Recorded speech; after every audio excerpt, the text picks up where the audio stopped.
আলহামদুলিল্লাহ, অসংখ্য গণিত শুকরিয়া এবং কৃতজ্ঞতা জ্ঞাপন করছি সেই মহান মালিকের, সেই রব্বুল আলামিনের, যিনি আমাদেরকে নতুন বাংলাদেশ দিয়েছেন, যিনি আমাদের তরুণদের বিশেষ করে যোগ্য নেতৃত্ব, তাদের বলিষ্ঠ ভূমিকা এবং তাদের আত্মত্যাগের মধ্য দিয়ে আমাদেরকে, প্রত্যেকটা মানুষকে যার যার জায়গা থেকে বাধাহীনভাবে তার ভালো কাজগুলো করার তৌফিক দিয়েছেন। আমরা শুকরিয়া এবং কৃতজ্ঞতা জানাচ্ছি সেই মহান মালিকের, সেই রবের, আলহামদুলিল্লাহ। সেই সাথে কৃতজ্ঞতা জানাচ্ছি সেই সমস্ত বীরদের, যাদের এই আত্মত্যাগ, যাদের এই বুদ্ধিদীপ্ত নেতৃত্ব এবং তাদের বলিষ্ঠ ভূমিকা না হলে হয়তো আরো অনেকদিন আমাদেরকে চুপসে থাকতে হতো, অন্তত মনের কথাগুলোকে আমরা সব জায়গায় বলার সুযোগ এবং অধিকার পেতাম না। এই জন্য আমরা সেই সমস্ত তরুণদের প্রতি কৃতজ্ঞতা জ্ঞাপন করছি, আল্লাহ তাআলার কাছে দোয়া করছি যে মানুষগুলো জীবন দিতে পেরেছে, আল্লাহ তাআলা তাদের সবাইকে শাহাদাতের মর্যাদা দান করুন। আমি বিভিন্ন হসপিটালে ঘুরেছি, Dhaka medical college, Chittagong medical college, hospital, বার্নিয়ারি, ঢাকা, আরো বিভিন্ন জায়গায় যাওয়ার চেষ্টা করেছি। এই বৈষম্য বিরোধী ছাত্র আন্দোলনে যারা আহত হয়েছে, বিশেষ করে চিটাগাং মেডিকেল কলেজ হসপিটালে কিছু পেশেন্ট আমি দেখেছি, ছোট ছোট বাচ্চা পোলাপান কিছু কিছু দেখেছি, যাদের সে করুণ যে দৃশ্য, হসপিটালে তাদের যে কষ্ট, তাদের যে বেদনা, তাদের যে যন্ত্রণা, সেটা দেখে কোন পাষাণেরও মন শক্ত রাখা কঠিন।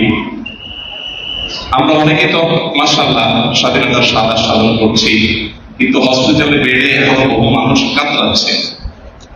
গতকাল আমার অফিসে একজন হাফেজে কোরআন এসেছেন, যিনি পটিয়া মাদ্রাসার ছাত্র ছিলেন। ঢাকার বারিধারা মাদ্রাসায় দীর্ঘদিন এই ছাত্র অবস্থান করছেন। তার দুই চোখেই ছড়াগুলি ঢুকেছে এবং দুই চোখে অন্ধ হয়ে গেছে।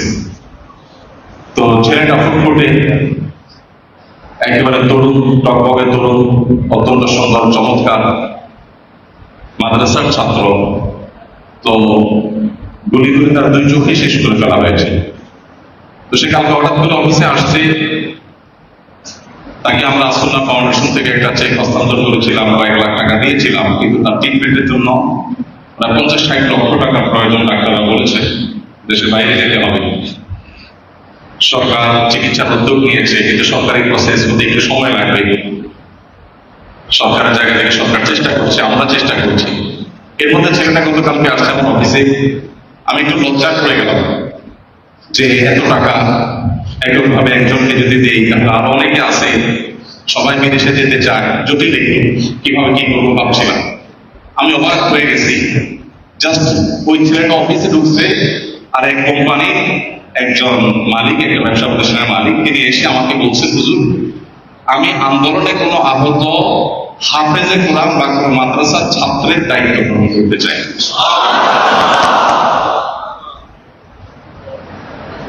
আমি পুরো আসমান থেকে নাজিল হওয়ার মতো দর্শক।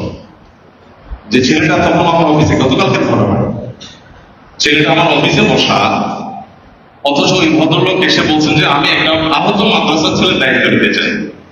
আমি চিন্তা করলাম, এটা তো কারামত ছাড়া আর কিছু না, অলৌকিকত্ব কাকে বলে।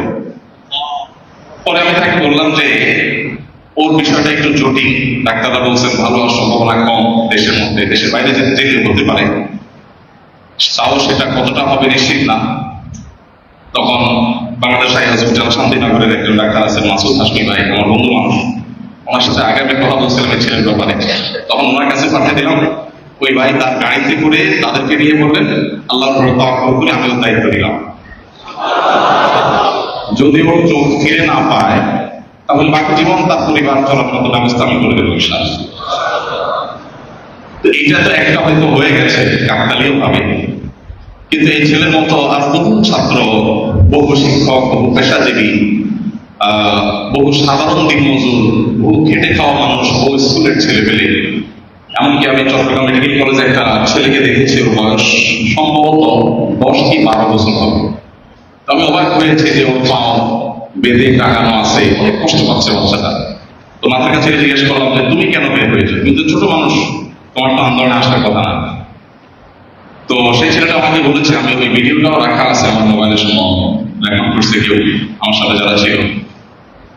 ছেলেটা আমাকে বলতেছিল যে আমি দেখেছি যে এই কঠিন বাস্তবতায় সবাই যখন বের হয়ে গেছে, আমার পরিবারের বড়রা যারা আছে তারা সবাই যখন বের হয়ে গেছে, তখন আমি মাকে ফাঁকি দিয়ে আমি বের হয়ে গেছি, এবং সেও গুরুতর আহত হয়ে অনেকগুলো করে তার পায়ে লেগেছে এবং শেষ পর্যন্ত আহত হয়েছে। তো যাই হোক, এই কথা বলার উদ্দেশ্য হলো যে আমরা অনেকে তো বেশ তৃপ্তি ঢেকুর তুলছি, আমরা অনেকে বেশ হাসি খুশি আছি, বাকি অনেকগুলো মানুষ, ছোট ছোট মানুষ এখনো তারা কামড়াচ্ছে কষ্টে। মনের গভীর থেকে আমরা তাদের জন্য ফরিয়াদ করি, আল্লাহ তাআলা তাদের সবার সমস্ত কষ্টগুলো দূর করে দিন, আল্লাহ তাআলা তাদের সবার জন্য সর্বপ্রথম সান্ত্বনার ব্যবস্থা করে দিন। সময় উপস্থিতি অনেক দেরি হয়ে গেল, যার কারণে আমরা পুরো খুলনা শহরের মাথা বাড়ি দিতে হলো। সেজন্য নির্দিষ্ট সময় থেকে বেশ খানিকটা আমরা দেরিতে শুরু করেছি। সময় খুব বেশি নেই, দীর্ঘ রাত পর্যন্ত আলোচনা বক্তব্য রাখা এটা নবী সাল্লাল্লাহু আলাইহি ওয়াসাল্লামের সুন্নাহ না, আদর্শ না, আর এটা আমি ব্যক্তিগতভাবে পছন্দ করি না। অতএব গভীর রাত পর্যন্ত কোনো কথা হওয়া এটা ভালো জিনিস নয়। এর ফলশ্রুতিতে আমাদের ফজর নামাজ পড়তে অসুবিধা হয়, তাহাজ্জুদ পড়তে অসুবিধা হয়। সুন্নাহর বাইরে কোনো দাওয়াতি কাজে কোনো সফলতা নাই। আমার নবী করিম সাল্লাল্লাহু আলাইহি ওয়াসাল্লাম গভীর রাত পর্যন্ত জাগতেন না, এসব পর তিনি শুয়ে যেতেন।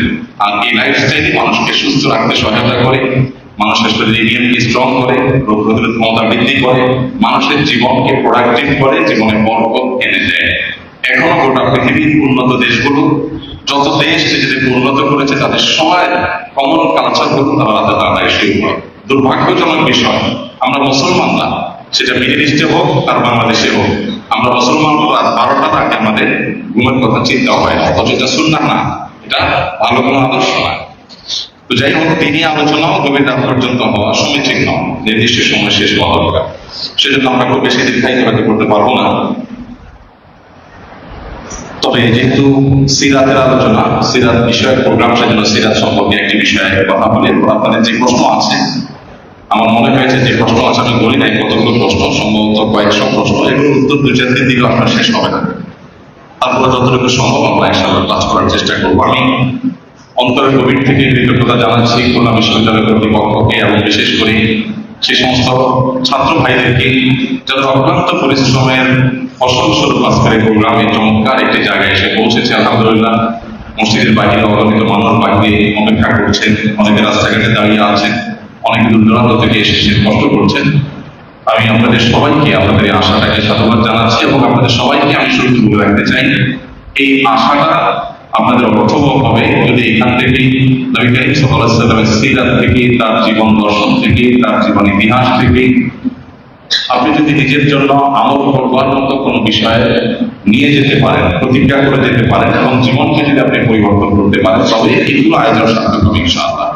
আমরা সবাই চেষ্টা করবো তো ইনশাআল্লাহ। আমরা আজকের পুরো আয়োজন থেকে আমার আগে যে সমস্ত বক্তারা বক্তব্য রেখেছেন, ওলামা একরাম কথা বলেছেন, আমরা সেই সমস্ত বক্তব্য থেকে উপকারী কথাগুলো আমল করার চেষ্টা করবো। আল্লাহ আমাদের সবাইকে তৌফিক দান করুন। আমি যে বিষয়টা নিয়ে কথা বলতে চাইছি, যে আমাদের নবী করিম সাল্লাল্লাহু আলাইহি ওয়াসাল্লামের জীবনে সবচেয়ে গুরুত্ব পাওয়া একটা দিক ছিল আখলাক বা উত্তম আচরণ। দুর্ভাগ্যজনক বাস্তবতা হলো, আজ মুসলমানদের সমাজে, আরো পরিষ্কার করে বলতে গেলে আমাদের সমাজে, নবী করিম সাল্লাল্লাহু আলাইহি ওয়াসাল্লামের জীবনের এই গুরুত্বপূর্ণ দিক, তার সিরাতের এই গুরুত্বপূর্ণ অধ্যায় আজ সবচেয়ে বেশি অবহেলিত অধ্যায়গুলোর একটি। আমি প্রায় বলার চেষ্টা করি, এই সমাজে বিশুদ্ধ বিশ্বাস এবং আকীদার মানুষ কম বেশি আছে, এই সমাজে নামাজি মানুষও কম বেশি আছে, যদিও সে নামাজের কোয়ালিটি নিয়ে প্রশ্ন রাখার সুযোগ আছে, কিন্তু কম হোক বেশি হোক আছে, মন্দের ভালো হলেও আছে। এই সমাজে রোজাদার, যাকাত দেওয়া মানুষের সংখ্যাও আলহামদুলিল্লাহ কিছু না কিছু হলেও আছে, যদিও মুসলমানদের মোট জনসংখ্যার অনুপাতে খুবই কম, কিন্তু আছে। এই সমাজে মুসলিম মেয়েরা অনেকেই পর্দা মেনটেন করে চলার চেষ্টা করে, যদিও অনেকে পর্দাহীনতার মধ্যে আছেন এখন। কিন্তু একটি জায়গায় আমাদের দুর্বলতা চরমে, আমাদের অবহেলা চরমে। সেই জায়গাটি হলো যে আজ নামাজি রোজাদার মুসলমান আমাদের সমাজে যতটা আছে, আখলাক উন্নত চরিত্রওয়ালা মুসলমানের সংখ্যা তার তুলনায় অনেক কম। নবী করিম সাল্লাল্লাহু আলাইহি সাল্লামের কাছে এটা এত গুরুত্বপূর্ণ ছিল যে তার আখলাক নিয়ে যদি আপনি পড়েন, আপনি যদি স্টাডি করেন, আপনি অবাক হয়ে যাবেন যে নবী করিম সাল্লাল্লাহু আলাইহি সাল্লামের আখলাকের উদাহরণ পৃথিবীতে আর কোনো মানুষকে দিয়ে যাওয়া সম্ভব না। কোন মানুষ আপনি পাবেন না যে নবী সাল্লাল্লাহু আলাইহি সাল্লামের আখলাকের উদাহরণ তাকে দিয়ে দেওয়া যেতে পারে। আমরা সেই নবীর উম্মত যে নবীকে আল্লাহ তাআলা বলেছেন ইন্নাকা লাআলা খুলুকিন আযীম, হে রাসূল নিশ্চয়ই আপনি মহান চরিত্রের অধিকারী, মহান চরিত্রে আপনি অধিষ্ঠিত আছেন। স্বয়ং আল্লাহ সুবহানাহু ওয়া তাআলা যাকে সার্টিফিকেট দিচ্ছেন, স্বয়ং আল্লাহ রাব্বুল আলামিন যাকে বলছেন যে আপনি মহান চরিত্রের উপর অধিষ্ঠিত আছেন, তার চরিত্রের চাইতে মহান, তার চরিত্র উত্তম আখলাকের চাইতে ভালো কোন উত্তম আখলাকের কথা পৃথিবী এখনো কল্পনা করতে পারেনি, কিয়ামত পর্যন্ত পারবে না।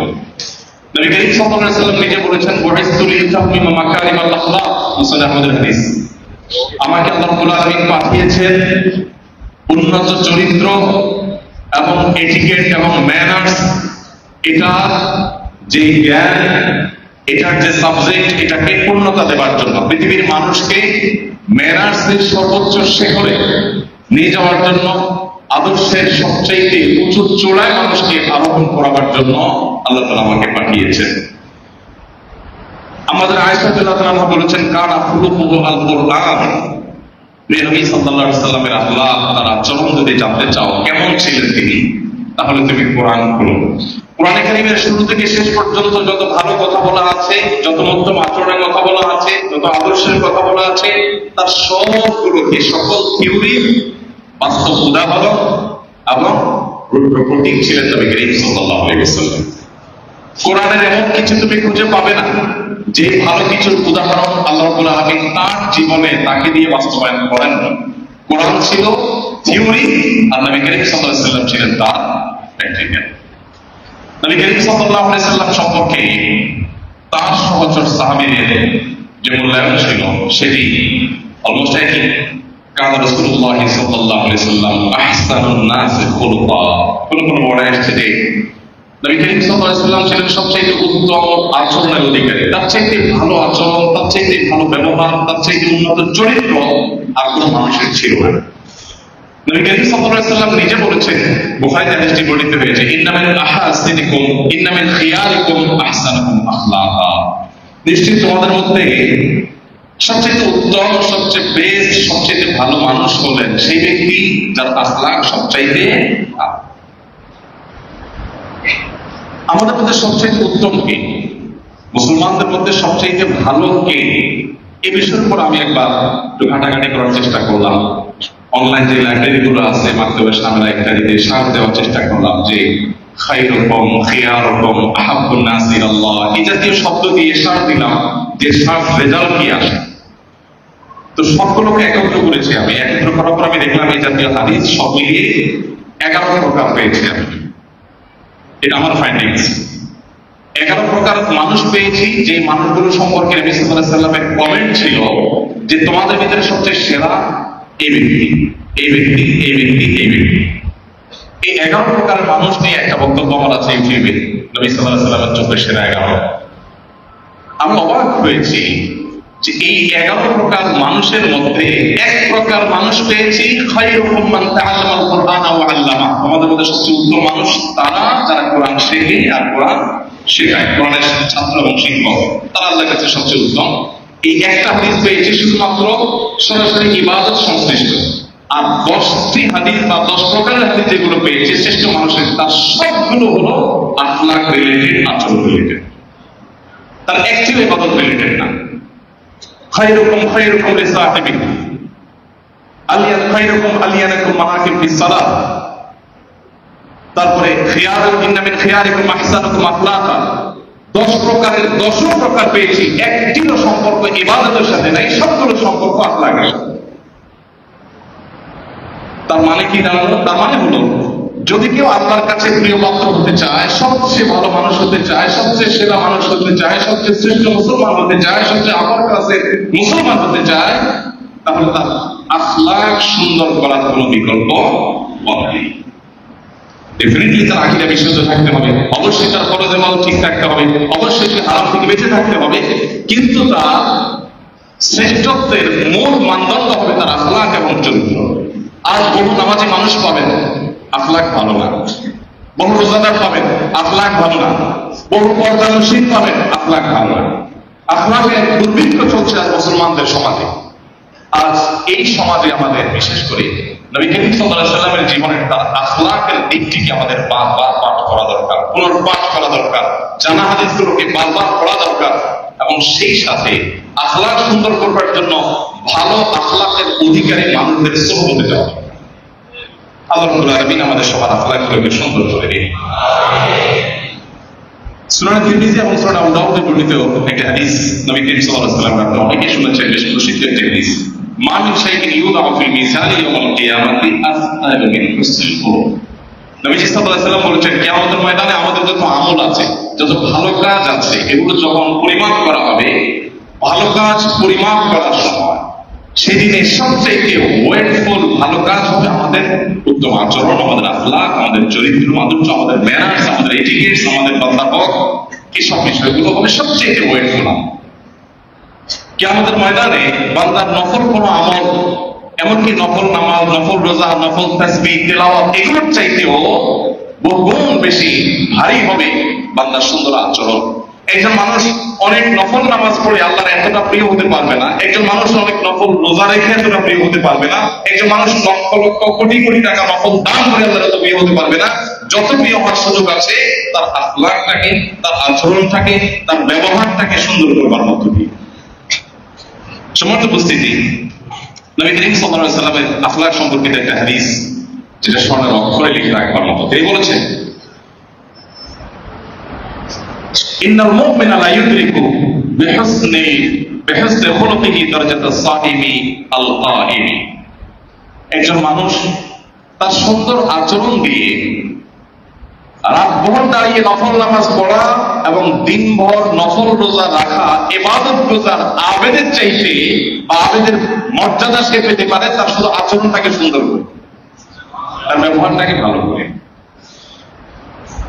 আরেকটি হাদিস আরো বেশি প্রসিদ্ধ, নবী করিম সাল্লাল্লাহু আলাইহি ওয়াসাল্লামকে জিজ্ঞাসা করা হয়েছে, সুইলা আন আকসারি মা ইউদখিলুন নাস আল জান্নাহ, আল্লাহর রাসূল, জান্নাতে মানুষকে কোন আমলে সবচেয়ে বেশি প্রবেশ করাবে, কোন আমল মানুষকে সবচেয়ে বেশি জান্নাতে নিয়ে যাবে? খুবই গুরুত্বপূর্ণ একটা প্রশ্ন, এমন একটি প্রশ্ন যে প্রশ্ন উত্তর জানবার জন্য যে কোনো ইমানদারের মন উদ্বিগ থাকার কথা, যে কোন আমল সবচেয়ে বেশি মানুষকে জান্নাতে নেবে, কমন আমল যে এটার মাধ্যমে জান্নাতে যাওয়ার পথ সবচেয়ে সহজ হবে। তখন নবী করিম সাল্লাল্লাহু আলাইহি ওয়াসাল্লাম বলেছেন, তাকওয়াল্লাহি ওয়া হুসনুল খুলুক, অন্তরে অবস্থিত আল্লাহ ভীতি, তাকওয়া, যে চেতনা মানুষকে অন্যায় এবং পাপাচার থেকে দূরে রাখে, আর উত্তম আচরণ, সুন্দর ব্যবহার, আখলাকে হাসানা, এই জিনিসটা মানুষকে সবচেয়ে বেশি আমাদের জান্নাতে নিয়ে যাবে, সবচেয়ে বেশি মানুষকে জান্নাতে নিয়ে যাবে। নবী করিম সাল্লাল্লাহু আলাইহি ওয়াসাল্লামের আরেকটি হাদিস আছে, তিনি বলেছেন, ইন্না মিন আকমালিল মুমিনিনা ঈমানান আহসানুহুম খুলুকা। ঈমানদারদের ভিতরে সবচেয়ে উত্তম আচরণকারী ব্যক্তি হবে ঈমানের ক্ষেত্রে সবচেয়ে পরিপূর্ণ। ওই ব্যক্তির ঈমান সবচেয়ে পরিপূর্ণ যার আচরণ সবচেয়ে ভালো। এই হাদিসটা বলে আমি শেষ করবো, কারণ এই সম্পর্কে হাদিস এবং আয়াত 1-2 ঘন্টা বলেও শেষ করা যাবে না। আখলাক সম্পর্কিত এত হাদিস, এত আয়াত রয়েছে নবী সাল্লাল্লাহু আলাইহি ওয়াসাল্লাম। সর্বশেষ হাদিস যেটি বলবো, তারপরে নবী করিম সাল্লাল্লাহু আলাইহি ওয়াসাল্লাম বলেছেন, ইন্না মিন আহাব্বিকুম ইলাইয়া ওয়া আকরাবিকুম মিন্নি মাজলিসান ইয়াওমাল কিয়ামাতি আহসানুকুম আখলাকা। আমাদের মধ্যে কে কে কিয়ামতের ময়দানে নবী করিম আখিরাতে নবী করিম সাল্লাল্লাহু আলাইহি ওয়াসাল্লামের সাথে জান্নাতে একত্রে থাকতে চাই বা তার কাছাকাছি থাকতে চাই? কারা আপনারা প্রশ্ন বলছেন? আল্লাহ তাআলা আমাদের সবাইকে নবী করিম সাল্লাল্লাহু আলাইহি ওয়াসাল্লামের সাথে জান্নাতে থাকবার সৌভাগ্য অর্জন করার তৌফিক দান করুন। মাশাআল্লাহ। ভাইরা আমার, আজকে যদি মসজিদুল হারামের একজন ইমাম, ধরা যাক শেখ সাউদা সুরাইয়ের, এখন আর নাই, আমার খুব প্রিয় ইমামদের মধ্যে থেকে একজন, খুব বেশি যার তেলাওয়াত ভালো লাগে, যার দোয়া, যার খুতবা, যার সবকিছু ভালো লাগে, সবারই ভালো লাগার বিভিন্ন দিক থাকতে পারে, কারণ থাকতে পারে। আমার অনেক বেশি ভালো লাগে। ধরা যাক যে শেখ সাউদাত সুবাইব আসছেন অথবা শেখ আব্দুর রহমান সুদাইস এসেছেন, আপনি তার সাথে আপনার নামাজ পড়ার, ইতিকাফ করার, উমরা করার, সময় কাটানোর সুযোগ পেয়েছেন এবং একেবারে তার বাসার পাশে বাসাটা আপনার সারাদিন বাসা করার সুযোগ পেয়েছেন। আপনার কাছে কোনটা অনলাইন কাজ করবো বর্ণার অবকাশ রাখে? সেখানে নবী করিম সাল্লাল্লাহু আলাইহি সাল্লামের সাথে জান্নাতে তার কাছাকাছি থাকা যাবে, সবচেয়ে কাছে থাকা যাবে। আর জান্নাতের থাকাটা তো 2-4 দিনের জন্য না, অনন্তকালের জন্য। সাহাবীরা যারা নবী সাল্লাল্লাহু আলাইহি সাল্লামের সাথে ছিলেন তারাও তো মৃত্যু পর্যন্ত, হ্যাঁ, তারা অবশ্যই জান্নাতে ইনশাআল্লাহ এবং জান্নাতে নবী সাল্লাল্লাহু আলাইহি সাল্লামের সাথে থাকবেন। কিন্তু দুনিয়াতে যে সাহাবী হওয়ার গৌরব অর্জন করেছেন সেটাও তো মৃত্যুর আগ পর্যন্ত সময়। কিন্তু আপনি যখন জান্নাতে নবী সাল্লাল্লাহু আলাইহি সাল্লামের কাছে যাওয়ার সুযোগ পাবেন সেটা তো অনন্তকালের জন্য। নবী করিম সাল্লাল্লাহু আলাইহি সাল্লামের কাছাকাছি থাকা যাবে যে আমলের মাধ্যমে সবচেয়ে বেশি, সেটি হলো নবী সাল্লাল্লাহু আলাইহি সাল্লাম বলেছেন, ইন্না মিন আহাব্বিকুম ইলাইয়া ওয়া আকরাবিকুম মিননি মাজলিসান ইয়াউমাল কিয়ামা। কিয়ামতের দিন তোমাদের মধ্যে ওই ব্যক্তিরা আমার সবচেয়ে কাছে অবস্থান করবে এবং ওই ব্যক্তিগুলো আমার সবচেয়ে প্রিয় হবে কিয়ামতের দিন। সেটা আমি সবচেয়ে ভালোবাসবো তাদেরকে, যারা হবে তোমাদের মধ্যে সবচেয়ে উত্তম আচরণের অধিকারী, যাদের আখলাক হবে সবচাইতে সুন্দর। ভাইরা আমার, উত্তম আচরণ বা আখলাকের উপরে বক্তব্য দেওয়ার জন্য আপনাকে দাঁড়া করে দিলে আপনি মাশাআল্লাহ 2-10 মিনিট বলতে পারবেন। ওয়াজ করা এই টপিকে খুব সহজ, কঠিন কোনটা? আমল করা। কিন্তু গুরুত্বটা যদি আমরা অনুধাবন করতে পারি যে একজন মুসলমান হিসাবে আমার ইমানের ভ্যালু অনেক গুণ বেড়ে যাবে যদি আমার আখলাকটা সুন্দর হয়। আর আখলাকটা যদি খারাপ হয় তাহলে আমাদের ইমানের ভ্যালু অনেক কমে যাবে। এই জিনিসটা যদি আমরা ভালো করে বুঝে নিতে পারি তাহলে অন্তত চেষ্টাটা করতে পারবো। চেষ্টা করবো তো ইনশাআল্লাহ। আল্লাহ তাআলা আমাদের সবাইকে সর্বোত্তম আখলাকের অধিকারী বানাতে তৌফিক দান করুন। ভাইরা আমার, নবী করিম সাল্লাল্লাহু আলাইহি সাল্লামের সিরাতের এই পার্টটা আজ আমি আপনাদের সামনে উপস্থাপন করার চেষ্টা করছি যে কেমন ছিল তার আখলাক। যদিও এই টপিকে কয়েক ঘন্টা আলোচনা করার মতো হবে, বাট আমরা খুব সংক্ষেপে নবী সাল্লাল্লাহু আলাইহি সাল্লামের আখলাকের কয়েকটা দৃষ্টান্ত আপনাদের সামনে স্থাপন করার চেষ্টা করব। তার আগে আমরা একটু বুঝি আখলাক বা উত্তম আচরণ বলতে কি বোঝায়। উত্তম আচরণ বা ভালো আখলাক বলতে ভেঙে চুরে পড়া না। ভেঙে চুরে পড়া বুঝেন তো কি? কারণ সামনে গেছে একেবারে কাচুমচু করছেন, শরীরটা বডিটা ভেঙে দিচ্ছেন। আল্লাহ সুবহানাহু ওয়া তাআলা বলেছেন, আফামান ইয়ামশি মুকিব্বান আলা ওয়াজহিহি আহদা আম্মান ইয়ামশি সাবিয়ান আলা সিরাতিন মুস্তাকিম। আপনি মাথা খুব নত করে হাঁটলেন, খুব বিনয়ের ভান ধরলেন, নাটক করলেন, অভিনয় করলেন, খুব বিনয়ী, এটার নাম বিনয় না।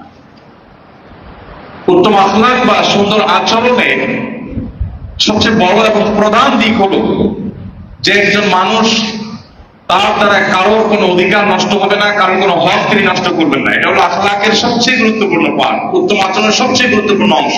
অনেকে দেখবেন খুব মিষ্টি মিষ্টি কথা, অনেক সুন্দর ব্যবহার, অমায়িক আচরণ, হাসি সবসময় মুখে ফুটে থাকে, মাগার 2 নম্বরের কাছে একটু পিছায় আছে না নেই? অনেক লোক হাসি হাসি বাসা বাজায় না, হাসতে হাসতে আপনার সর্বনাশ করে ফেলবে। আখলাক আচরণ দেখে, মানে বাহ্যিক আচরণ দেখে, তার চেহারা দেখে বোঝার কোনো উপায় নেই। এটার নাম উত্তম আচরণ। উত্তম আচরণের প্রধান দিক হলো একজন মুসলমান সতর্ক থাকবেন, আমার দ্বারা কোন মানুষের কোন অধিকার কখনো নষ্ট হবে না।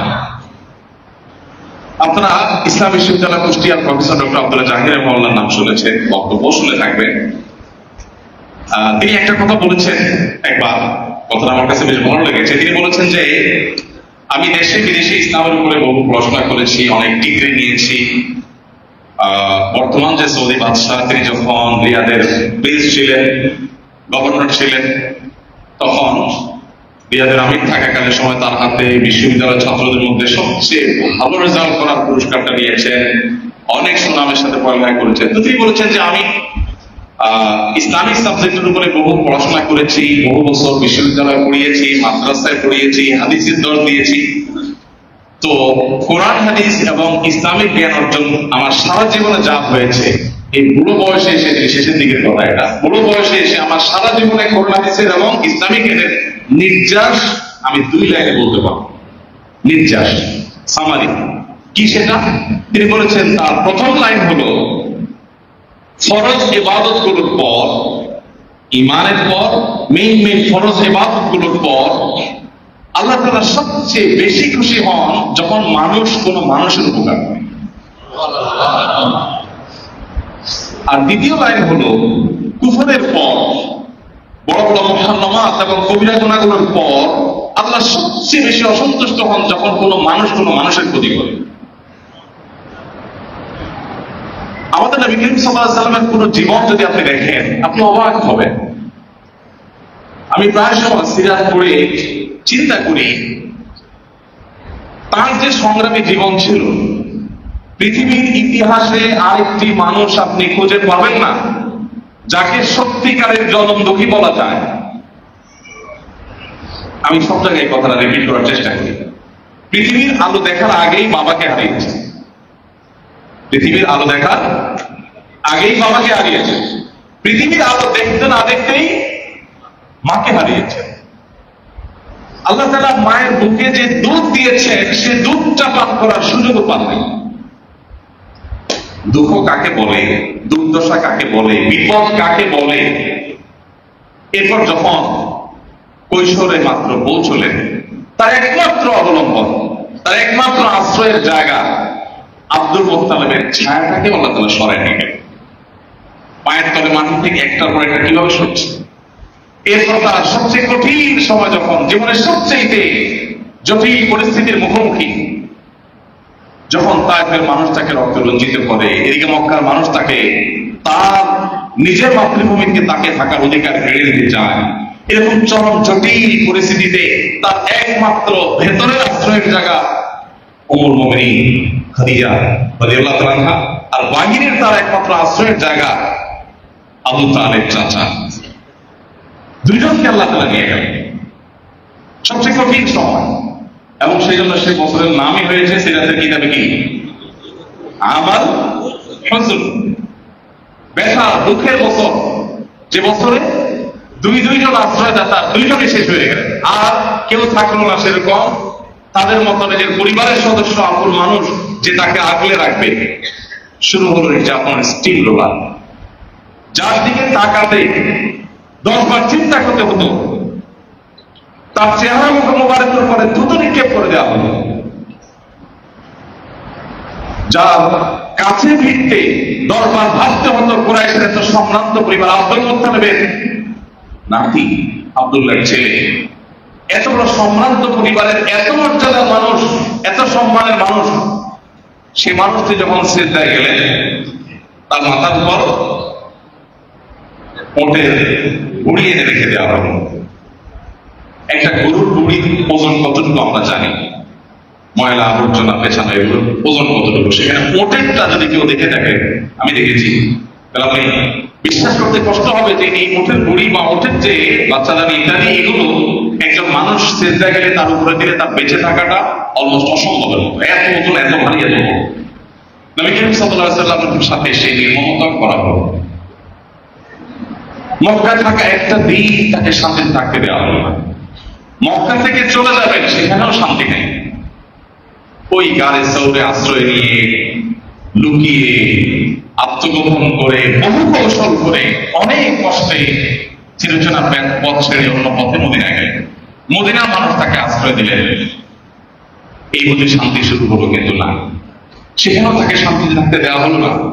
ইহুদীদের ষড়যন্ত্র, মুনাফিকদের ষড়যন্ত্র, বদর, উহুদ, খন্দক, তাবুক, একটার পর একটা যুদ্ধ আর আগ্রাসন তার উপরে চাপিয়ে দেওয়া হলো।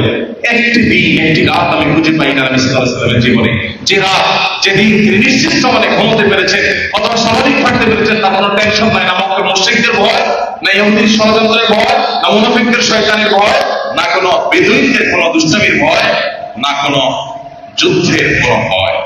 এরকম কোনো ভয়হীন ভাবে তিনি তার জীবনে একটি দিনও কাটাতে পেরেছেন বলে আমার মনে হয়। আমি যেই বিষয়টা বলতে চাচ্ছি, এত কথা বলে, সেটা হলো যার জীবনে এত টেনশন, এত চাপ, এত দুশ্চিন্তা, এত পেরেশানি, এত ভয়, এত শত্রুতা, এত বিদ্বেষ, এত আগ্রাসন, যাকে জনম দুঃখী বলা যায়, সেই মানুষটা তার জীবনে আপনি সিরাতের যত বই পাবেন, এমনকি অমুসলিমরা তার যে সমস্ত জীবনে লিখেছে সেগুলো যদি আপনি খোঁজেন ঘাটেন, আপনি কোথাও দেখাতে পারবেন না যে তার জীবনে এমন কোন ঘটনা ঘটেছে যে এত পেরেশানির কারণে, এত টেনশনের কারণে মেজাজ হারিয়ে কাউকে বলেছে সব আমার সামনে দেখে আমাদের এখন মেজাজ গরম আছে। যারা সিরাত পড়েছে এরকম কোন জিনিস পেয়েছে জীবনে? কিভাবে সম্ভব? আল্লাহ রাব্বুল আলামিন আমাদের প্রত্যেককে পার্সোনাল প্রোফাইল দিয়েছে। প্রত্যেকটা মানুষের একটা প্রোফাইল আছে। আল্লাহ তাআলা তার হাবিব সাল্লাল্লাহু আলাইহি সাল্লামকে যে প্রোফাইল তৈরি করেছে, এই প্রোফাইলে আরেকটা মানুষ পৃথিবীতে নেই, একভাবে তাকে সৃষ্টি করেছে। তার আখলাক এই লেভেলের ছিল যে কোনোদিন তার আচরণ দ্বারা কোনো মানুষ কষ্ট পায়নি, কোনোদিন। নবী করিম সাল্লাল্লাহু আলাইহি সাল্লাম, সেজন্যই তার সম্পর্কে আল্লাহ তাআলা বলেছেন, ওয়া ইন্নাকা লাআলা খুলুকিন আযীম, আপনি মহান চরিত্রের সর্বোচ্চ জোড়ায় আপনি অধিষ্ঠিত হতে পেরেছেন। সম্মানিত উপস্থিতি, সেই নবী করিম সাল্লাল্লাহু আলাইহি সাল্লাম কারো হক নষ্ট করে এতজন স্ত্রী, এই সহধর্মীদের মধ্যে স্বাভাবিকভাবে একটা কম্পিটিশন থাকে, একটা প্রতিযোগিতা থাকে, এবং একাধিক স্ত্রী থাকলে নানাবিধ ভুল বোঝাবুঝি তৈরি হয়। নবী করিম সাল্লাল্লাহু আলাইহি ওয়াসাল্লামের স্ত্রীদের সাথে যে কোনো মনোমালিন্য হয়নি তা আমি বলছি না, একটা মনোমালিন্য হয়েছে, মানবিমান হয়েছে, কিন্তু আপনি দেখাতে পারবেন না যে তার সহধর্মীদের কেউ বলেছে যে তিনি আমার প্রতি এই জায়গায় অবিচার করেছেন, নাউযুবিল্লাহ, অথবা এই জায়গায় তিনি বৈষম্য করেছেন, এটা কখনো আপনি দেখাতে পারবেন না। তো নবী করিম সাল্লাল্লাহু আলাইহি ওয়াসাল্লামের আখলাক যে জায়গাটা ছিল সেটা আমাদের জন্য সবচেয়ে বেশি এই মুহূর্তে অনুকরণীয়। একজন মুসলমান হিসাবে আমাদের এই জায়গাটাতে সবচেয়ে বেশি ফোকাস আনা দরকার। এদেশে এত নামাজি মানুষ আপনি পাচ্ছেন, দেখবেন, কিন্তু দেখবেন পাশাপাশি নামাজ পড়ছে, সুদের কারবার করছে, ঘুষের কারবার করছে, আইন ঠেলাঠালি করছে, মানুষের হক নষ্ট করছে, বোনের অধিকার দিচ্ছে না, ভাইয়ের অধিকার দিচ্ছে না, অহেতুক একজন আরেকজনের পিছে লাগালাগি করছে, ষড়যন্ত্র করছে, শত্রুতা করছে। এই কাজগুলো প্যারালালি করে যাচ্ছে, একদিকে নামাজ পড়ছে, আবার একদিকে এই কাজগুলো করে যাচ্ছে। এটাই হলো আমাদের দুর্বলতার জায়গা। নবী করিম সাল্লাল্লাহু আলাইহি ওয়াসাল্লাম আমাদেরকে শুধুমাত্র ইবাদত শেখান নাই, তিনি আমাদের আখলাকও শিখিয়েছেন, এবং শুধু শিখিয়েছেন তা নয়, আখলাকের গুরুত্ব এত বেশি দিয়েছেন, নামাজের ব্যাপারে আপনি ডিটেইল পাবেন না করা। এই জন্য হাদিসের শিক্ষার্থীরা সেখান থেকে চান্স নেওয়ার চেষ্টা করো। নামাজের ব্যাপারে কোরআনে দেখবেন আপনি মুসাল্লাহ, আপনি সালালি দিকরি ইত্যাদি, তোমরা সালাত কায়েম করো, নামাজ কায়েম করো, ব্যাস। কিন্তু আখলাক রিলেটেড বা মানুষের হক রিলেটেড বিষয়গুলোকে খুলে খুলে টু দা পয়েন্ট আলোচনা করেছেন তারা। তুমি কারণ ঘরে প্রবেশ করতে যাবে, আগে জিজ্ঞেস করো, যদি অনুমতি না দেওয়া হয় তাহলে ফিরে যাও। ডিটেইল আলোচনা করেছেন আল্লাহ মানুষ অধিকার সম্পর্কে। ভাই আমার, আজ আমাদের খুব কষ্ট হয়, দুঃখ লাগে যখন দেখি আমরা অমুসলিম প্রধান দেশগুলোতে মানুষের বাহ্যিক আচরণ আমাদের মুসলমানদের চেয়ে সুন্দর। এটা যখন দেখি তখন আমাদের কষ্ট হয়। তারা যে আচরণ ধারণ করে আছে সেটা তো আমাদের সম্পদ ছিল, কিন্তু আজ আমাদের থেকে সেটা তাদের কাছে চলে গেছে। যদিও তাদের আখলাকের একটা দিক ভালো থাকলেও আরেকটা দিক কালো আছে। তারা তাদের দেশে একটা কুকুর যদি কোথাও পড়ে মারা যায়, তাহলে ফেসবুকে আপনারা ভিডিও ক্লিপ দেখতে পান যে সেখানে সেনাবাহিনী চলে গেছে, হেলিকপ্টার নিয়ে চলে গেছে কুকুরটা উদ্ধার করার জন্য, বিড়ালটা উদ্ধার করার জন্য, কুকুরের জন্য হসপিটাল, বিড়ালের জন্য হসপিটাল, হোটেল। তার কত মানবিক, সন্দেহ নেই এই মানবিক দিকগুলো তাদের মধ্যে আছে। কিন্তু একই সাথে যখন ফিলিস্তিনে দিনকে দিন, বছরকে বছর নিরপরাধ মানুষের উপর অনবরত বোমা হামলা চলতে থাকে, নির্মমতার সকল সীমা যখন ছাড়িয়ে চলে যায়, এই দেশগুলোর সেখানে অর্থায়ন, তাদের সহযোগিতা, তাদের সার্বিক সম্মতি সবকিছু সেখানে থাকে, এমন অবস্থায় ওই তথাকথিত উন্নত আচরণ, বাহ্যিক আচরণ অধিকারী মানুষগুলোকে একেবারে নির্বিকার থাকতে দেখা যায়। তো তাদের উন্নত আচরণের একটা দিক থাকলেও আরেকটি কালো অধ্যায়ও আছে। বাট ইসলাম আমাকে যে আদর্শ শিখিয়েছে, এখানে কালো অধ্যায়ের কোনো জায়গা নেই। আমার ভেতরও ভালো হতে হবে, আমার বাহিরও ভালো হতে হবে। একজন মুসলিম একটি কুকুরের জন্য মানবিক, একটি বিড়ালের জন্য মানবিক, একটি পিপিলিকার জন্য মানবিক, এবং সেই সাথে মানুষের জন্য সবচেয়ে বেশি মানবিক হবে। আমার নবী করিম সাল্লাল্লাহু আলাইহি ওয়াসাল্লাম পিপিলিকার প্রতি আমাদেরকে মানবতা দেখাতে শিখিয়েছেন। এক ব্যক্তি পিপিলিকাকে আগুন দিয়ে পোড়াচ্ছিল, নবী সাল্লাল্লাহু আলাইহি ওয়াসাল্লাম বলেছেন, লা ইউআযিবুল্লাহু ইল্লা বিল-নার, আগুন দিয়ে নির্মমভাবে এইভাবে পিপিলিকাকে হত্যা তুমি করতে পারো না। কোন পশু, কোন জন্তু, কোন সৃষ্টি, কোন প্রাণী তোমার উপদ্রব করছে, কষ্ট দিচ্ছে, তুমি তাকে মারতে পারো, কিন্তু নির্মম ভাবে তাকে তিল তিল করে মারবে আর তুমি সেটাকে এনজয় করবে, এই অমানবিক হওয়ার সুযোগ ইসলাম তোমার জন্য রাখেনি। এমনকি রণাঙ্গনে যুদ্ধ ক্ষেত্রে তুমি শত্রুপক্ষ যারা তোমার জীবনকে হুমকির মধ্যে ফেলছে, বিপন্ন করছে, তাকে যদি মারতে হয় সেখানেও তুমি নির্মমতা দেখাতে পারো না। খুঁচিয়ে খুঁচিয়ে একটু একটু করে তাকে কষ্ট দিয়ে তিল তিল করে মারবে বা মারার পর তার লাশ কাটাকাটি করবে, মুসলা করবে, এটা তোমাকে, সেই অধিকার তোমাকে দেওয়া হয়। সমাজে ভাইরা, ইসলামের নীতি বাক্যগুলো আজ কোরআন এবং হাদিসে শোভা পাচ্ছে। দুর্ভাগ্যজনক বিষয় হলো সেগুলো আমাদের দেহে, আমাদের জীবনে, আমাদের পরিবারে, আমাদের সমাজে শোভা পাচ্ছে না। আমার আজকের বার্তা হলো যে আসুন আমরা চেষ্টা করি, আমি নিজে কোরআন এবং সুন্নাহ একজন ভালো মানুষের যে চিত্র অঙ্কন করেছে, যে রূপরেখা বাস্তবায়ন করেছে, আমি তার বাস্তব উদাহরণ করার চেষ্টা করবো ইনশাআল্লাহ। চেষ্টা করা যাবে না ইনশাআল্লাহ? আমার দ্বারা কোনো মানুষ কষ্ট পাবে। গত জুমায় আমার মসজিদে আমি ঢোকার পর নিচতলা ফিল আপ হয়েছে, দোতলায় কিছু মানুষ ছিল, তো দরজা বন্ধ করা ছিল, এসে চলতেছে। আমি ঢোকার কিছুক্ষণ পর যখন আমার সাথে এক ভাই আসছেন, উনি ঢুকছিলেন, ওই চান্সে বারান্দায় যারা জায়গা পেয়েছেন, দোতলা, তিনতলা, চারতলা খালি আছে, তারা দরজা ভাঙার উপকরণ ঠেলে তারা হুড়মুড় করে ভিতরে ঢুকে গেছে।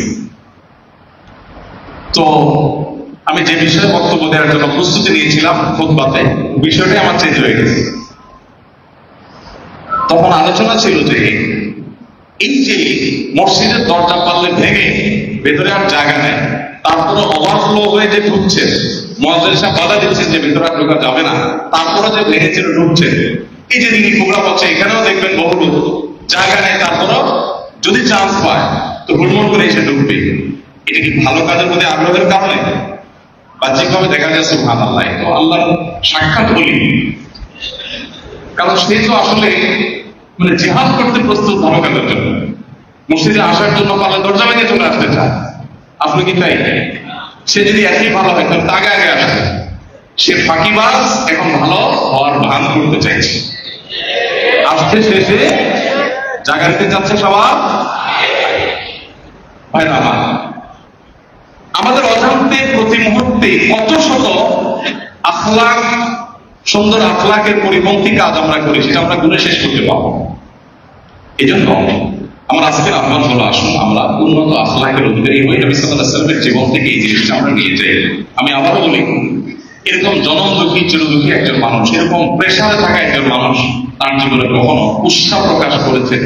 ওই যে আনাস রাদিয়াল্লাহু তাআলা আনহু, সেই বিখ্যাত হাদিসটা আপনারা অনেকেই জানেন নিশ্চয়ই, খাদাত রাসূলুল্লাহ সাল্লাল্লাহু আলাইহি ওয়াসাল্লাম আয়েশা রাদিয়াল্লাহু তিনি 10 বছর নবী সাল্লাল্লাহু আলাইহি ওয়াসাল্লামের খেদমত করেছেন। এই 10 বছরের মধ্যে কখনো তিনি আমাকে বলেন না, আনাস এটা কেন করলে, এটা কেন করলে না, এই উৎসাহ প্রকাশ করে তিনি আমাদের সাথে আমার সাথে কোনোদিন কথা বলেননি। ভাই আমার, সেই নবী সাল্লাল্লাহু আলাইহি ওয়াসাল্লামের আদর্শ আমাদেরকে ধারণ করতে হবে। আল্লাহ আমাদের সবাইকে সেই তৌফিক দান করুন। আমি বলছিলাম যে আমাদের আচরণের সবচেয়ে গুরুত্বপূর্ণ দিক হলো, কোন মানুষের অধিকার আমার দ্বারা নষ্ট হবে না, সেটা চেনা মানুষ হোক, অচেনা মানুষ হোক, মুসলমান হোক, অমুসলমান হোক, শুধু মানুষ নয়, অন্যান্য প্রাণীদের অধিকার আমার দ্বারা সুসংরক্ষিত থাকতে হবে, কেউ আমার দ্বারা কষ্ট পেতে। একজন মুসলমান যদি এই জায়গাটাতে দায়িত্বশীল আচরণ করেন, তখন ওই মুসলমান তার পারিবারিক জীবন, তার সামাজিক জীবন, সবকিছুতে তিনি সুখী হওয়ার কথা। একজন কষ্ট দিয়েছে, আমি পাল্টা কষ্ট দিতে পারি না, কেউ আমাকে কষ্ট দিয়েছে, আমি পাল্টা আইন হাতে তুলে তাকে বেশি কষ্ট দিতে পারি না। এই জায়গাতে আমাদের বহু মামলা সলভ হয়ে যাবে, বহু মামলা নিষ্পত্তি হয়ে যাবে, বহু আমাদের মধ্যকার জঞ্জাল শেষ হয়ে যাবে, যদি ইমানি এই চেতনায় আমরা পরিচালিত হই।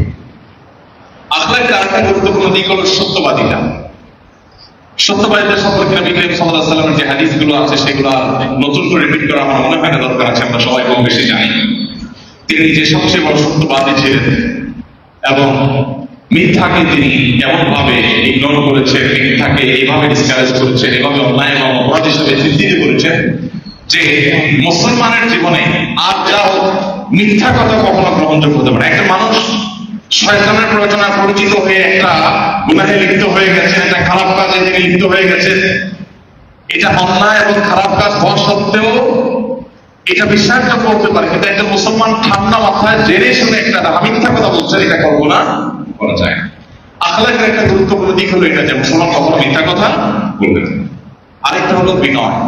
বিনয়ের কথা বলছিলাম যে বিনয় কিন্তু মানুষের বাহ্যিক আচার আচরণ বা বড়ই দেখে বোঝানো হয় না, বিনয়টা মূলত ভেতরে থাকে। মানুষ যখন ভেতর থেকে নিজেকে মনে করে আমি তুচ্ছ, আমি ছোট, তখন তার আচরণ দ্বারা সেটা প্রস্ফুটিত হয়। আমাদের নবী করিম সাল্লাল্লাহু আলাইহি ওয়াসাল্লামের বিনয় কেমন ছিল, দু একটা ছোট ছোট টুকরা ঘটনা বলতে পারি, আপনারা নিশ্চয় অনেকে আগে থেকেই জানেন এই ঘটনাগুলো।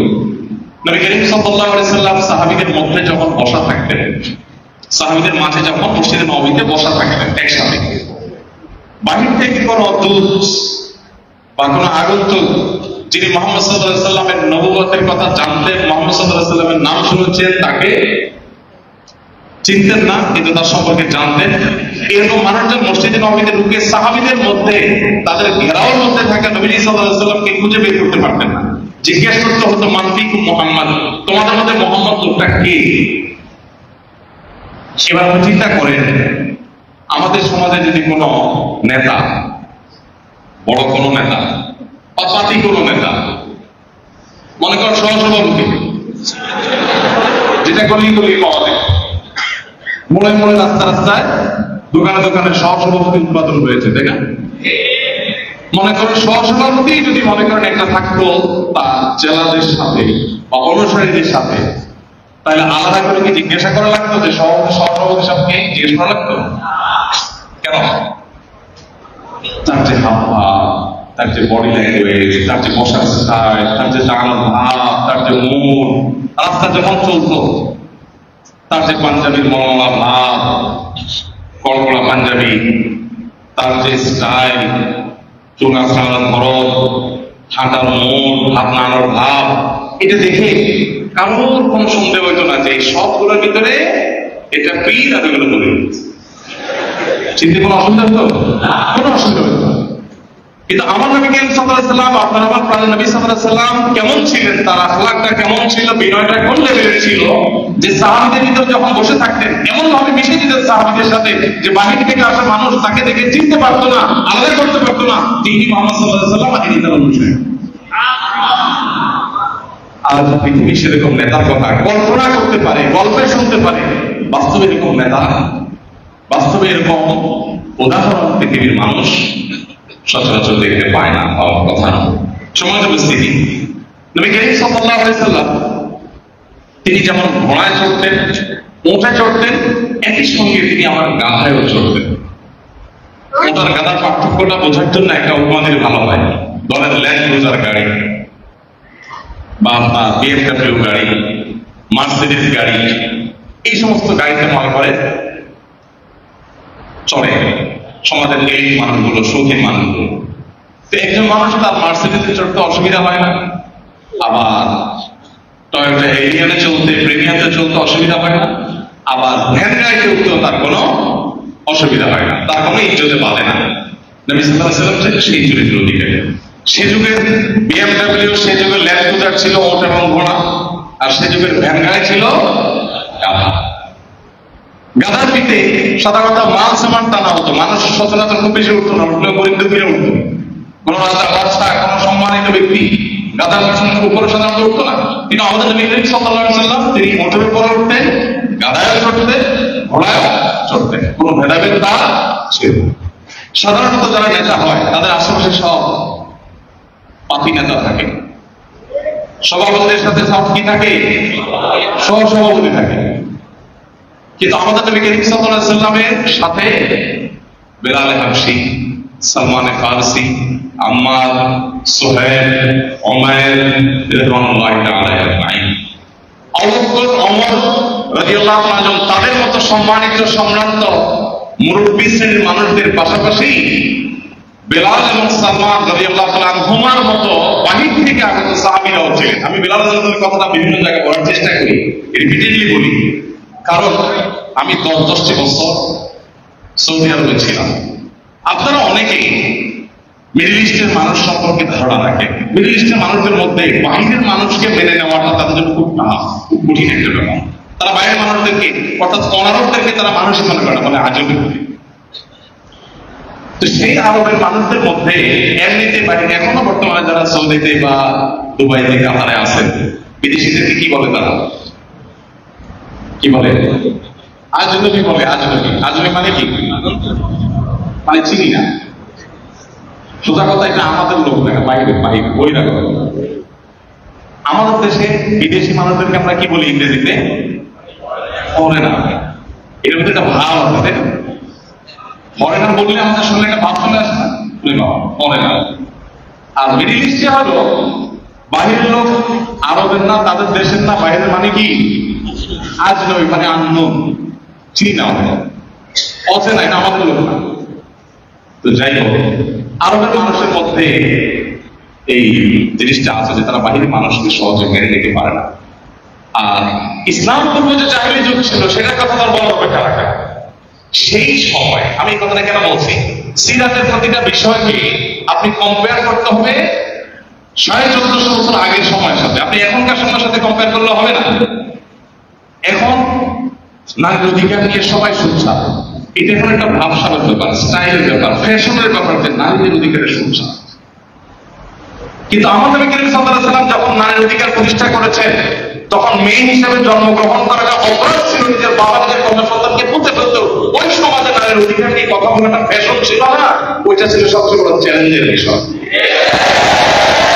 আজ পৃথিবীতে মানবাধিকারের ধ্বজাধারীরা তারা বিদেশি ফান্ড পাওয়ার জন্য, বিদেশি প্রজেক্ট হালাল করার জন্য, পত্রিকা লাইমলাইটে আসার জন্য ফ্যাশন হিসেবে নারীর অধিকারের কথা অনেকে বলে। আমার নবী সাল্লাল্লাহু আলাইহি ওয়াসাল্লাম যখন নারীর অধিকারের কথা বলেছেন, তখন কোন প্রজেক্ট দেওয়াটা দূরের কথা, তখন সমাজ সেটাকে মেনে নেওয়াটা সবচেয়ে কঠিন কাজ ছিল। ওই জগৎস্থল পাথর সমান বুকের উপরে দাঁড়িয়ে, ওই সমাজের বুকের উপরে দাঁড়িয়ে নারীকে শুধু মুক্ত করা নয়, আকাশে তুলে রেখে দিয়ে গেছে।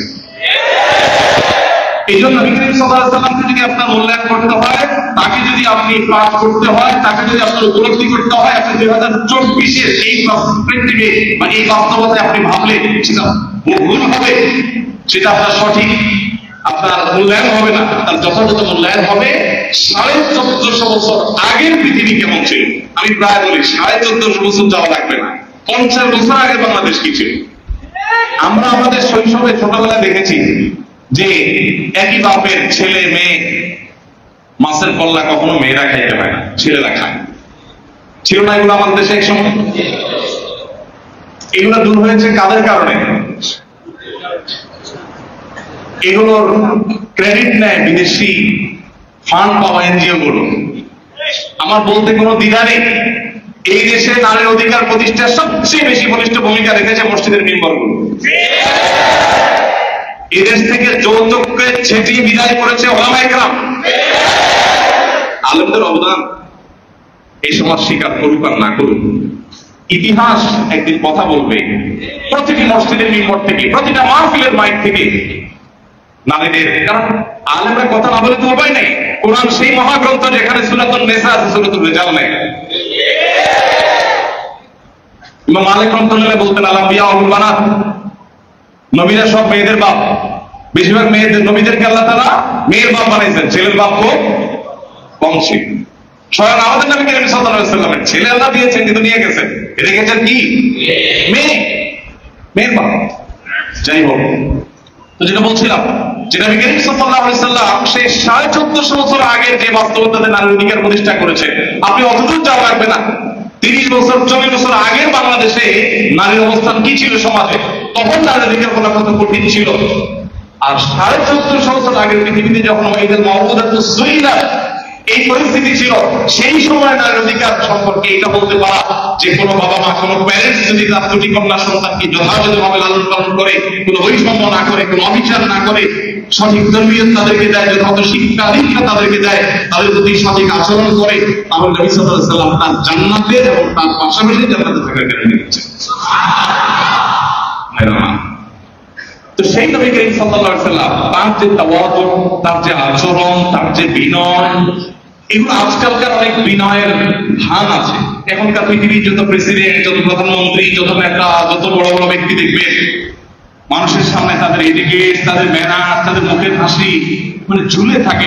এদিকে এক হাসি, এদিকে এক হাসি, মাঝখানে আরেকটা হাসি, চতুর্দিক থেকে শুধু হাসি খুঁজে। এদিকে তারাই অসংখ্য মানুষকে খুন করছে, গুম করছে, বোমা হামলা করছে, নিরীহ মানুষকে মেরে শেষ করছে, সেখানে সাইন করছে, সাপোর্ট করছে, বাট মাইকের সামনে এসে অনেক অভিনয় করছে। আমার নবী করিম সাল্লাল্লাহু আলাইহি ওয়াসাল্লাম সেই মানুষ ছিলেন যিনি বিনয়ের ওয়াজ করেন নাই, শুধু তিনি নিজে বিনয়ী হয়ে দেখিয়েছেন বিনয় কাকে বলে, কত প্রকার, কিভাবে বিনয়ী হতে হয়। আপনি এখন অধিকারের কথা বলছেন, শ্রমিকের অধিকার নিয়ে। আপনি শ্রমিকের অধিকার কি বলতে পারবেন? আমার নবী সাল্লাল্লাহু আলাইহি ওয়াসাল্লাম বলেছে, তুমি যা খাও তোমার শ্রমিককে তা খাওয়াও, তুমি যা পড়ো তোমার শ্রমিককে তা। আজও পৃথিবীতে কোন শ্রমিকের অধিকার নিয়ে কাজ করা কোন মানবাধিকার প্রতিষ্ঠান এই কথা বলতে পারে নাই। এত সহজ কথা না। তুমি যে ব্র্যান্ডের জামা পরবা তোমার ড্রাইভারকে সেম ব্র্যান্ডের জামা কিনে দিবা, সম্ভব? আমি প্রায় সমস্যা দেখলে বলি যে আপনি এক ব্র্যান্ডের শার্ট কিনছেন, কিনে এসে গায়ে উঠে বসে দেখেন হায় হায় সর্বনাশ, ড্রাইভার সেম ব্র্যান্ডের সেম কালারের শার্ট পরে বসে আছে। আপনার তো গলা ধরে যাওয়ার অবস্থা হবে। আপনার ছেলের জন্য জামা কিনে নিয়ে আসেন, এসে দেখছেন হায় হায় কাজের বুয়া সেম জামা তার ছেলের পরে নিয়ে আসে আপনার বাসায়। মানুষজন থাকবে কিছু? অনেক লম্বা লম্বা কথা আমরা বলতে পারি, এগুলোকে সবাই দিতে পারবো? এখনো পৃথিবী সেই জায়গায় যেতে পারে না, এখনো পৃথিবীর সভ্যতার শেষ সিঁড়িতে উঠতে পারে নাই। আমার নবী সাল্লাল্লাহু আলাইহি ওয়াসাল্লাম বলেছেন, তোমরা যা খাও একই খাবার, সেম কোয়ালিটির খাবার তাদেরকে খাও, তুমি যা পরো সেম কোয়ালিটির পোশাক তাদেরকে পরাও। আজকে শ্রমিকদের অধিকার নিয়ে যারা কথা বলছে তারা বলছে শ্রমিকদের ন্যায্য মূল্য দাও, মজুরি দিয়ে দাও। আর আমার নবী সাল্লাল্লাহু আলাইহি ওয়াসাল্লাম বলেছেন তার চেয়ে এক কাঠি এগিয়ে যে তাদের খাম শুকাবার আগে পারিশ্রমিক দাও। এরা বলছে ন্যায্য পারিশ্রমিক দিতে, আর আমার নবী বলছেন যে ন্যায্য পারিশ্রমিক তো বটেই, কাজ শেষ হওয়ার আগে আগে টাকা দাও। তারা অনেকে অনেক নীতি বাক্য বলে, আর আমার নবী সাল্লাল্লাহু আলাইহি ওয়াসাল্লাম নীতি বাক্য শুধু বলেন নাই, তিনি একমাত্র ব্যক্তি যে তিনি যে জীবন দর্শনের কথা বলেছেন তার প্রতিটি কাজ তিনি নিজে বাস্তবায়ন করে দেখিয়েছেন সাল্লাল্লাহু আলাইহি ওয়াসাল্লাম। সমাজে উপস্থিতি, তো তার বিনয়ের কথা বলছিলাম যে তার বিনয় কেমন ছিল। ওই যে কোনো ভাবসাব ছিল না। বেলাল হাবশী রাদিয়াল্লাহু তাআলা এক তো বাহির থেকে আসা একজন মানুষ, আবার গায়ের রং কালো, ইথিওপিয়াতে, আবার কৃতদাস ছিলেন। আরবের মানুষদের ঘৃণা করা যত উপাদান ছিল তার সবগুলো একটা মানুষের মধ্যে থাকার পরও নবী করিম সাল্লাল্লাহু আলাইহি ওয়াসাল্লাম শুধু তাকে অ্যাজ এ মুসলিম অ্যাকসেপ্ট করে ছেড়ে দেন না, যে মুসলমানদের একজন সদস্য হিসেবে অ্যাকসেপ্ট করেছেন। নট অনলি দ্যাট, নবী সাল্লাল্লাহু আলাইহি ওয়াসাল্লাম তাকে তার মুয়াজ্জিন নিয়োগ দিয়েছেন। 2024 সালের বাংলাদেশের সমাজের মুয়াজ্জিন না, এটা সেই আমলের মসজিদে নববীর মুয়াজ্জিন, যে মুয়াজ্জিনের মর্যাদা ইমামের পরে, যার মর্যাদা সমাজে সবচেয়ে বেশি, যে মুয়াজ্জিনের মর্যাদা সম্পর্কে নবী সাল্লাল্লাহু আলাইহি ওয়াসাল্লাম বলেছেন যে সবচেয়ে উঁচু গর্দান থাকবে কিয়ামতের ময়দানে। সেই সম্মানের জায়গাটা কাকে দিয়েছেন? একজন কৃতদাস ছিলেন, গায়ের রং কালো, বাহির থেকে আসছে, বিদেশি একজন মানুষ, এরকম একজন মানুষ। ভাইরা আমার, সালমান ফার্সির মতো মানুষ বাহির থেকে আসা একজন, তার বুদ্ধিতে নবী সাল্লাল্লাহু আলাইহি ওয়াসাল্লাম সিদ্ধান্ত পরিবর্তন করে ওরা মদিনা চারপাশে পরীক্ষা গ্রহণ করতে লেগেছে। এরকম অসংখ্য নজির দেখানো যাবে। আল্লাহ রাব্বুল আলামিন তার মতো এরকম সত্যিকারের বিনয়ী হওয়ার তৌফিক আমাদেরকে দান করুন।